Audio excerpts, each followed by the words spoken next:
right, well, welcome to HITLAB's 2023 Summit. Why don't you start by introducing yourself, your name, your title, and the organization that you represent? Thank you. Thank you very much. Thank you for having me. My name is Teo Tijerina. I'm the CEO of Hera Diagnostics Corporation, and we are a USA Delaware corporation, but I like to say we're binational in that we're half the founders are American, half the founders are Mexican. So.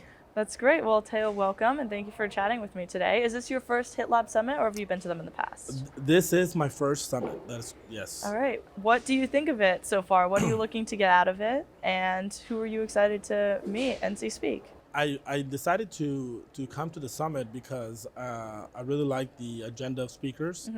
I thought there was some really interesting topics in the area of digital health as this sector continues to evolve and grow. I you know One of the main reasons I came is because I was asked to do a speaking engagement, but in addition to that, I wanted to use the opportunity to start promoting our company a little bit more, and felt that this is one of the venues where we can reach out to people both here at the summit as well as the online participants to Yeah. start getting different folks in the digital health space to know who we are. We've been pretty quiet up until recently. So. All right. All right. Well, staying on that topic, why don't you go ahead and promote Hera Diagnostics? What is what is your mission? What do you all do? And who are you hoping to help? Yeah, we are a diagnostics company. We Our vision is really to be the leader in designing and commercializing diagnostics that we like to say are accessible to everyone. Oftentimes, we've seen that sometimes solutions, the markets can be so different around the Right. world from a cost standpoint. They can be so different, even from the types of diseases that are Yeah. most prevalent.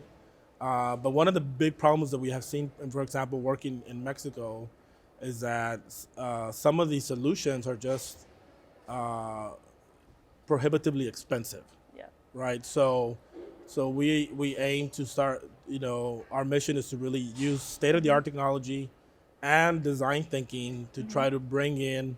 We don't want to sacrifice quality. We don't want to sacrifice accuracy, but to try to bring in products that still generate a return to our shareholders, but also become more accessible to the masses. Yeah, absolutely. That's a great mission. So I was wondering if you think accessibility is a very complex and nuanced topic, but I was wondering if you could point out some of the differences that you've seen being based in the US and being based in Mexico, if there are more similarities than people might think, or if you're dealing with different challenges and hoops that you need to jump through in areas of accessibility. Yeah, there's always lots of different factors. Cost is just one of them. Sometimes there's cultural norms that you have to consider. And for example, one of our founders participated in a cervical cancer campaign in rural parts of Mexico, where just to be able to do a cervical cancer screen, the participants had to ask husbands or children for permission, Yeah. to do a screen on the mother, right? Yeah. So those are things that you might not see in the United Right. States, Yeah. but those are realities of working in different cultures and different countries. And then other things that I've seen is protocols that are standard in the United States. Like for example, HPV testing is pretty much 100% co-test Right. in the United States with the Pap smear.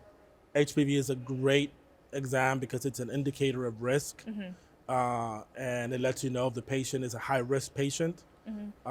Many doctors in Mexico, I think, by the conversations we've had, I would say maybe 10% will do an HPV Wow. test.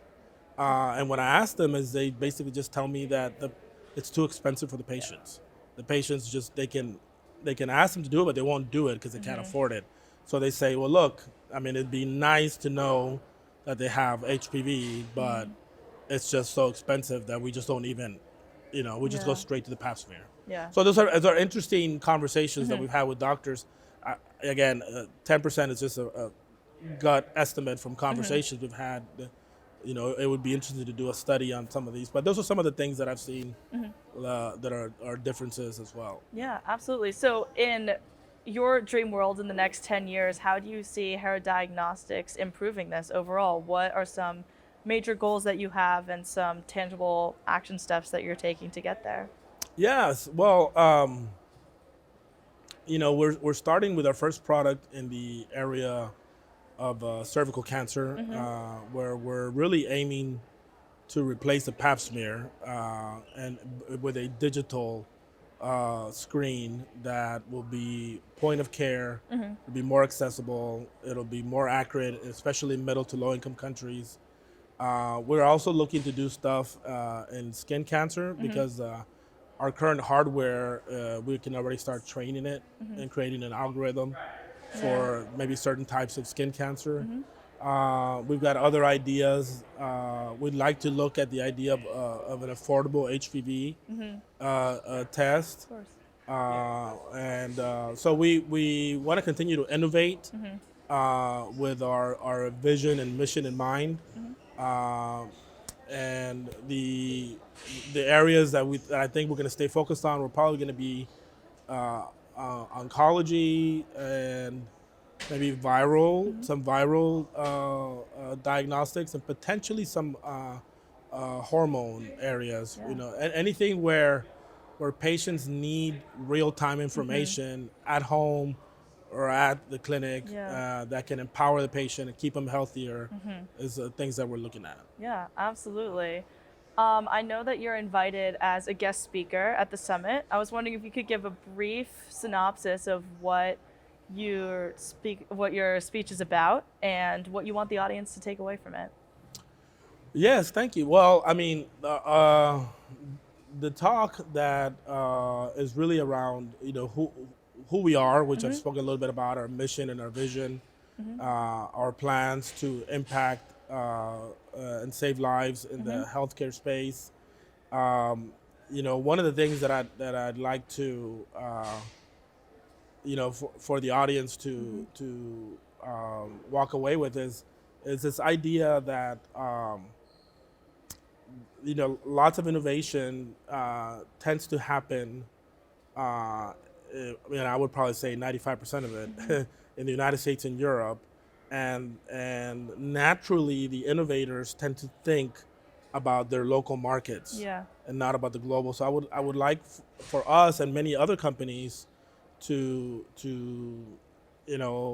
start thinking about the fact that most families live on just a few dollars a day around the world, right? So how do you create solutions that can be used not just in those countries, but even potentially even save money in our countries, right? If you can provide the same level of diagnosis and accuracy at an affordable price, still make money, you can also drive value in a very much needed healthcare system that we have in our country, which is also becoming excessively expensive for most American families, right? Yeah. And there's a real need to drive value and lower costs. So Yeah. I would like to see more of that in a lot of the innovations that are coming out. Absolutely, and I'm sure you're not alone in that mission. Well, thank you so much for talking with me today. I really appreciate it. Your insights are great. Your mission is so inspiring, and I hope to see more of you in the future. Thank you. It was a pleasure. Thank you so much, Teo. Take care.